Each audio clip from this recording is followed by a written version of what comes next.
This is the Voices of Our City Choir rehearsing more than a year ago in San Diego's East Village. No one knew it at the time, but months later, the choir would be singing not from a humble church setting, but on a national stage on the TV show America's Got Talent.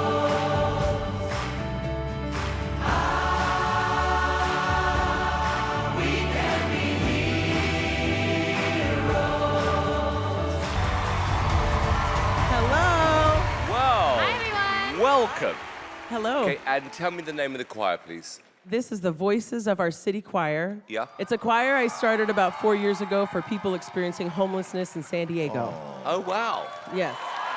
What an amazing idea. There were so many people living unsheltered in my neighborhood. I met musicians and singers, and I was like, wow, we could put together a group and sing together. Yeah. And there's people who are in the choir, they can't afford medicine, they can't afford rent, so we help them out. Right. And through the money that we've raised, we've helped people get off the street. Wow. Wow. I'm Casey. I've been homeless on and off since I was 18. My name is Mark, and I've been homeless for 7 years. My name is Derek. I've been homeless since 2012. My name's Patricia. I've experienced homelessness from the age of 18 up till now. The choir earned what fans of the show know as the Golden Buzzer, advancing to the semifinals, where they performed their hearts out, captivating a virtual audience and moving the celebrity judges to tears.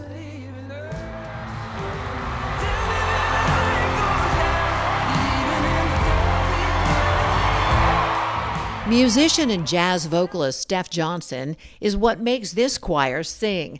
She co-founded it 5 years ago with Nina Leilani Deering, who was killed last year in a car crash. Johnson's husband, Rob Thorson, is her right-hand man and also the bass player. For many in the choir, this is the only family they have. Johnson says the goal is reconnecting them with hope and possibility through the healing power of music. The stories shared about the lives changed from this choir are powerful. Then I found the choir. Gave me hope that there is a way to get out of homelessness. I'm an example of how dreams can actually come true. I finally got help. When I finally got my own apartment, I wept for days. We hope that people look at the choir and they identify with somebody. You know, that could be me in that situation. We're all so grateful to America's Got Talent, and now we're at the live shows, and this is our moment.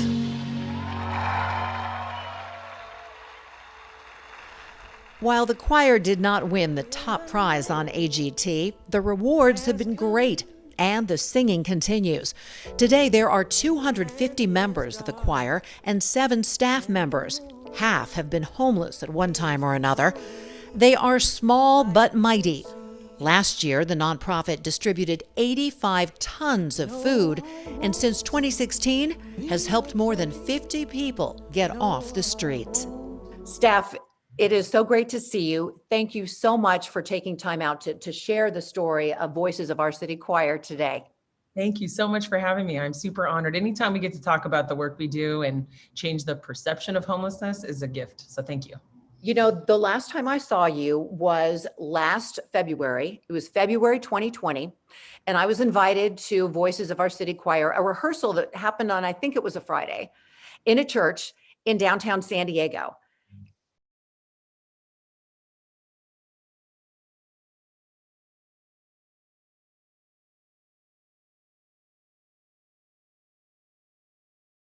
In 2016, I'm a San Diego native.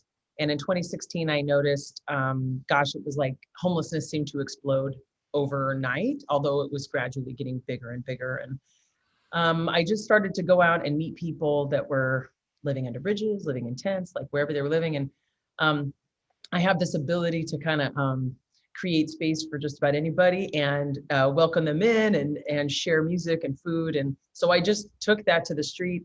I met a girl right around the time, Nina Deering, who also had this huge heart and was just so kind of crazy like me to go jump into the community and just start walking the streets and inviting people. So She, we both met this pastor downtown, Chris Nafis, and his church served the same community.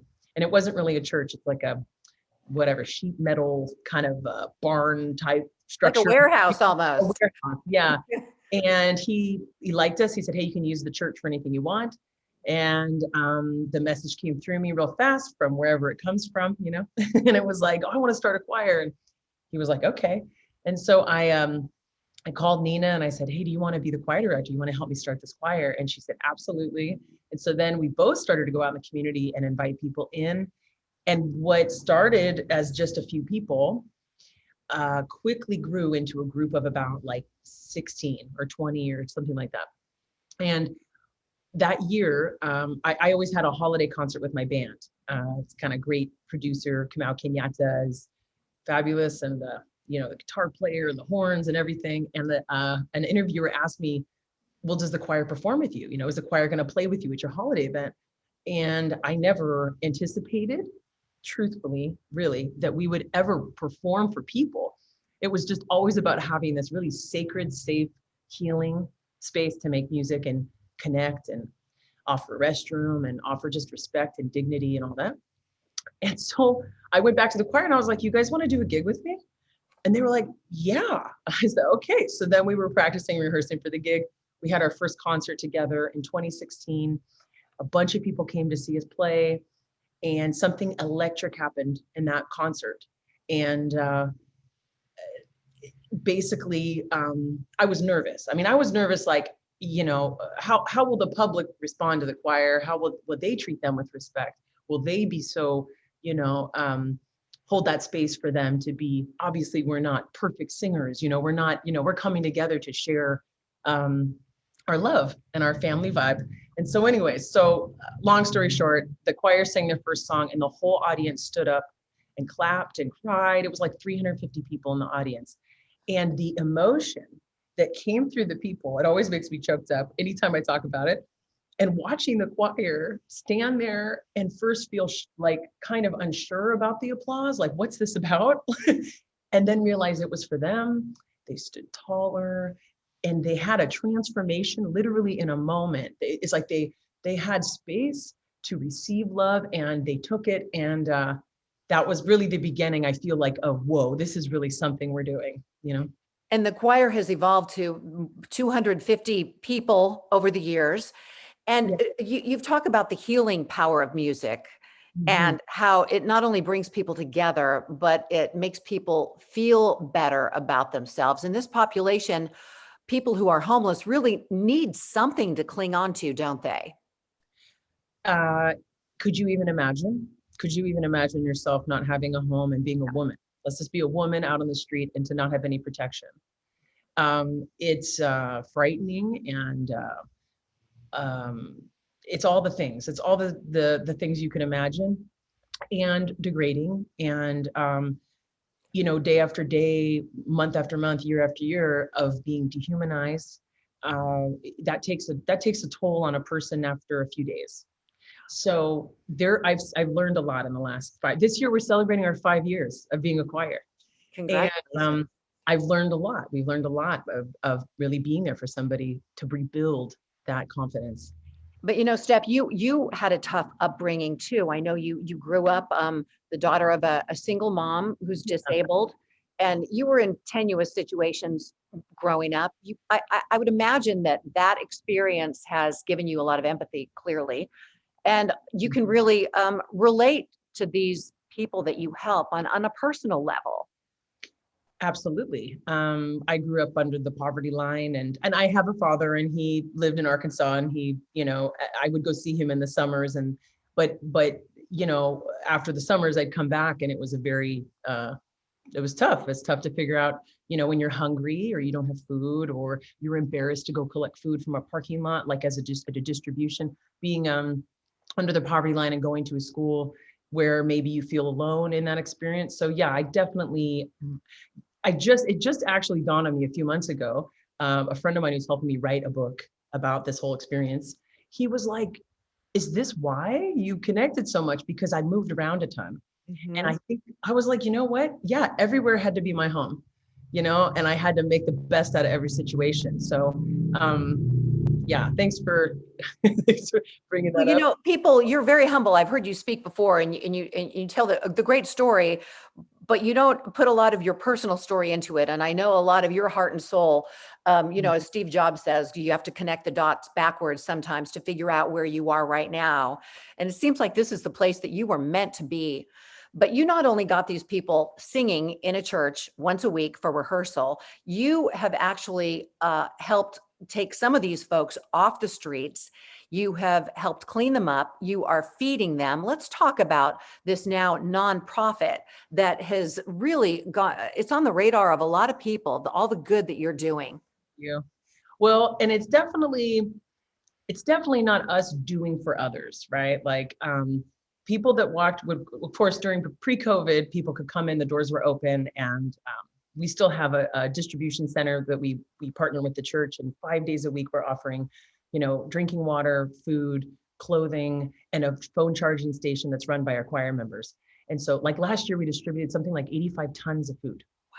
So we're definitely still out there, but the music was such a wonderful way of meeting people where they are.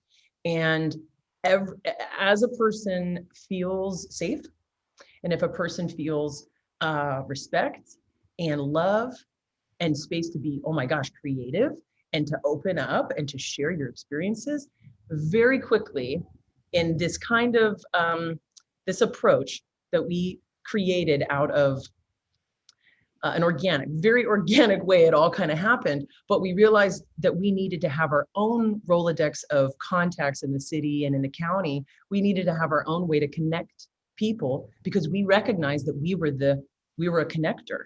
We were able to meet a person where they were and to offer them resources and connections and stuff like that. And then as it's gone on, now I think it's something like close to 70 people we've helped connect to housing and/or safe shelter. Wow. But they're doing it. I mean, I don't want to, it's really about believing in yourself again and what it takes to feel hope again. So the music and the community and the family vibe and all that. We just had a choir practice today, which is on Zoom, which we distributed like 75 laptops to choir members. Wow. We also help them with tech support. We've helped people with, mobile spots and, boosting their connections and everything. And I mean, it's when you see like the AGT performance, yes, I don't mean to jump around, but when you see that, it's not just that performance, it was so much extra that went into that. We had to distribute the technology. We had to teach the technology for some folks. They had to learn on their own. They had to come in the studio and basically sing their part and do their thing in a completely new format, in a completely new environment. Tell us how the AGT opportunity happened. Yeah, they reached out, they saw a video, and they asked us if we would be interested in auditioning. My first response was no, because at the time we were really struggling as an organization. And to be honest, we still are, I mean, it's still a struggle to run a nonprofit during this time. And we're grassroots and we're startups, so we're just building it. And at that time I was just, I wasn't well enough. I was kind of actually sick. I was sick for almost a year with pneumonia and bronchitis. I think I might've actually had COVID. So I was really run down. And then our programs director, Beck, said, AGT's called. And I was like, no. And she was like, what? Like, wait. But then they came back to us and they said, we'll make it super easy. Like, we're coming to the convention center in San Diego, which is where some of our choir members are living right now. We'll come down to San Diego. We'll pick a time and blah, blah, blah. I said, okay. So also all the decisions we make, the choir is a part of that decision. So I came back to the choir and said, do you want to do this, this audition? And that platform, I mean, nobody can really prepare you for what happens when like 20 million people see you all at once. What happens? What was that like being on that stage? Well, so like in March, we performed and we did our original song, which is written by the choir. We have a myriad of, music workshops. And so here we are singing their lyrics, their words with the band, and the energy was through the roof, and the audience, they don't show the full response from the audience, but the audience gave us like 4 or 5 standing ovations. And the energy was like through the roof. And so we got the golden buzzer, and that was in March, and then we couldn't say anything about it. And then on top of that, we came back and COVID shut down the show. So we couldn't even gather again. So for like 2 months until they aired it, maybe the end of May, they put us in the season premiere of the show, which they didn't tell us that until like a few days before. So then we're scrambling, right? Like a small nonprofit, like, is the website big enough? Like, can it handle, is the donate link working? You know, like, oh no. And so, but that episode it airs on the East Coast, then it airs on the West Coast. And the response, it was like, we got messages from all over the world. But we received messages from, these ones really, really touched me a lot. The ones from people that were living in shelters in New York City, or like living with, that were homeless, that reached out to us and said, seeing you perform and seeing just changed me. It made me, not feel alone. People during the time there was a lot of rioting going on and our country's so divided and all these things. And we got messages from mothers holding their kids saying, you gave us hope, So those messages were really beyond. I love the choir. We love the choir. The choir, we all, and we're there to share love. But it always it overwhelmed us that so many people got the message and felt the family, they felt the vibe and that they also wanted to donate and help and be a part of the helping people. Was there a good windfall from that, from all that publicity and all that national recognition? There was definitely initially, for sure. But then I think there's like a mindset when you see somebody on a professional looking television show and looking all, produced, that all spiffed out, that you're not in need. Yeah. So we actually didn't start receiving donations again until we actually were done on the show. I mean, we received some donations, but it just, I think there was a mindset that we had made it or something, which was right. So yeah, we were monitoring all that, learning how to record during COVID and go into the studio and do all these crazy deadlines. And then, run the organization at home and pivot, completely shift and grow a distribution led by, our advocacy director, John Brady, and all of our choir members and church participants and people. I mean, what an operation, because people were hungry. I mean, like people that are hungry that didn't have access to food, maybe they'd go through trash cans or get food outside of restaurants, or all the restaurants were closed. Everything was closed. So there was like a real urgency to get nutrition and food out. And so we were happy to be a part of that, and we still. So this, what started as just trying to help as a musician, trying to help other people through music out a bit, has turned into a life-saving nonprofit, really. But it's also, I imagine, a full-time job that encompasses a lot of your time. Oh, yes. It's been a full-time, more than a full-time job for years now. Thanks to my husband, Rob Thorson, who supports, behind every, person that really sacrifices and gives a lot of their time to build something. It's usually impossible without someone at home that's backing you up and supporting you. So I'm so grateful that he just believed in the mission and helped me. What is your goal now? I mean, you're on the map in San Diego, you're on the map across the country. Will more voices of our city choirs be popping up nationwide, or this has turned out to be a lot bigger than you anticipated, I imagine. Yes. Yeah. There was some interest of us expanding in the state of California. I think in order for us to do that, we would have to be really funded here and really, really know all our process and everything, have it all dialed in. It is pretty dialed in, but it's, running let's just be real. You start a nonprofit, usually there's like a board, or there's like at the beginning, there's maybe somebody who invests, right? We started the choir, and then people started showing up, and we had to figure out how to feed everybody. And then we started driving everyone to gigs or trying to connect them to housing. And that just took volunteers. And then finally we were able to generate enough from the performances, and we could hire staff, we could hire case management, we could hire people to help. So it's by the grace of, whatever you call your creator and God, and, it's definitely a magical project like that we just keep going and keep, So you've been learning on the job, clearly. And how did you get all the people? Because it really takes a village to do something like this. So initially it was you and your partner and your husband and a few other people. And now it's just it's kind of an organization. I mean, it is. It is. It's a full nonprofit. We have maybe like 6 or 7 staff, I think about that. Over half of our staff are people that are homeless currently or people who were homeless when we met. So, we're also a social entrepreneurship, right? We generate our own income from performing and recording, which is also unique.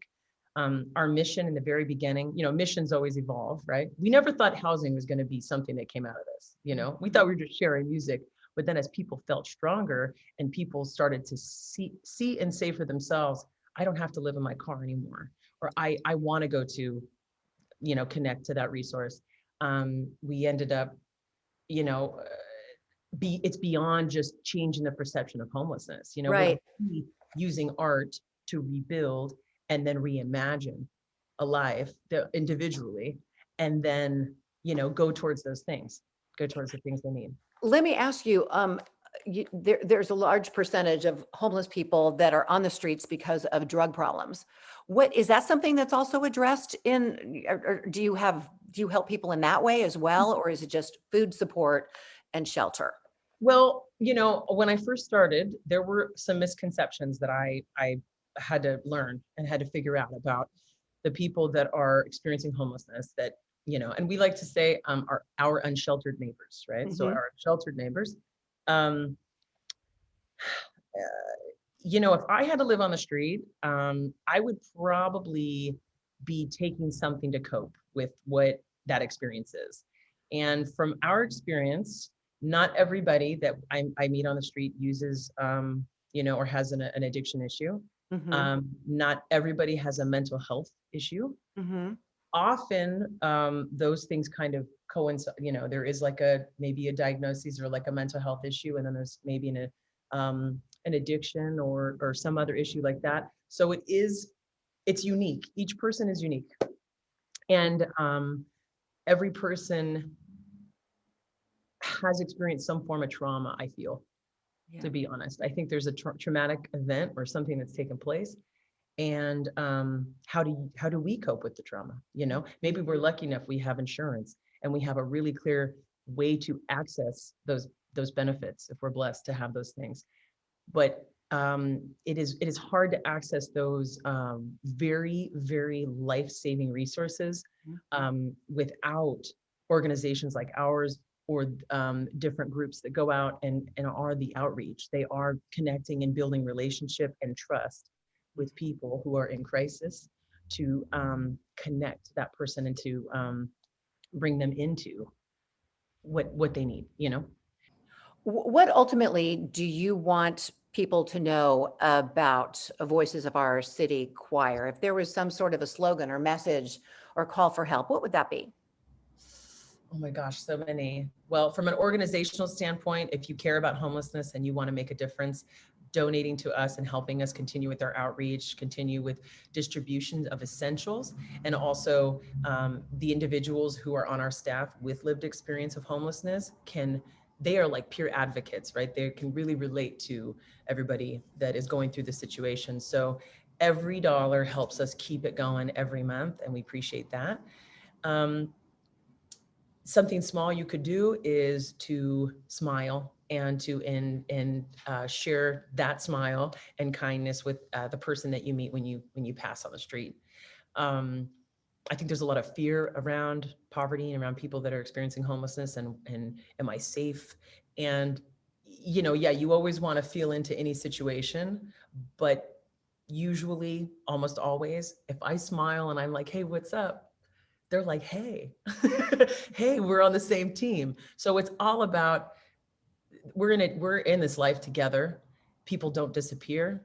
And so I hope people would smile more and say hello more.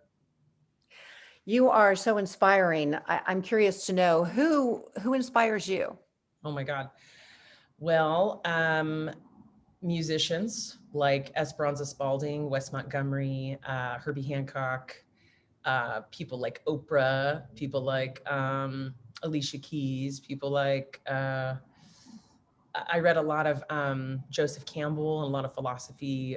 Thanks to my dad, I was shared with a lot of stuff like that. And yeah, I mean, I think things that make you feel and open your mind. And lately, I'm just so, because I'm doing a lot here with running it as an executive director, but also responsible as a creative director, which is like, you know, Yeah. keep it up. What songs are we doing this week? Okay. And then also like, did we send that off? Did we did we finish that grant up? So I'm lucky that the whole team is like, you know, so capable, and I don't even know what I was going to say, because of course it's my first interview of the year. So I was like, I don't know where I was going with that. Doing a great job. I think people just watching are just, I guess I just want to know I mean, what keeps you going? How do you get your drive, and how do you stay sane, especially during these crazy times? What are you doing? And do you work Yeah. out a lot? I do. I exercise and I drink lots of water. You know, the 4 pillars of health, it's like nutrition, hydration, sleep. So I have a great new sleep schedule, which is really important. And stress, you know, how you handle stress and how you create better habits around your stress and deal with that. And yeah. And what have you learned during this pandemic? It's just such a strange time, and people are so isolated. We're connected through technology. It's not quite the same, but I don't know. Is there a life lesson that you've learned in the last year? Yeah, balance. This is about balance. It's not a sprint. It is it's a long, slow distance, and there is always space in your day to do the things you need to do to just stay centered and balanced, and to trust your intuition. You know. Final question. What are your goals for this year? Here we are, 2021. There appears to be light at the end of this very long, dark tunnel. Yes. What are you hoping happens this year for your group? Well, we thanks to our friends at Studio West, they built a professional studio at our offices. So we are now starting to work on more recordings and creating like an album and making music videos. So that's what we're going to work on creatively this year. I have a dream. We have a dream that in a few years that we have our own land, and we have a motel conversion. We have a safe camp parking lot. We've got tiny houses, and also opportunities for more choir members to have jobs. So like a cafe, job training, you know, every and all the holistic things too, like a garden and all those things. Wow, that's a lot. Dream Well, big. I put it like a few years, like in a few years. Dream big or go home, I say. Steph Johnson, thank you so much for sharing the story of Voices of Our City Choir, and for sharing a bit of yourself with us today. The Women's Museum of California certainly appreciates it. I'm so honored. Thank you so much for spending the time with me. And the land is dark, and the moon is the only light we'll see. No, I won't be afraid. No, I won't be afraid. Just as long as you stand on your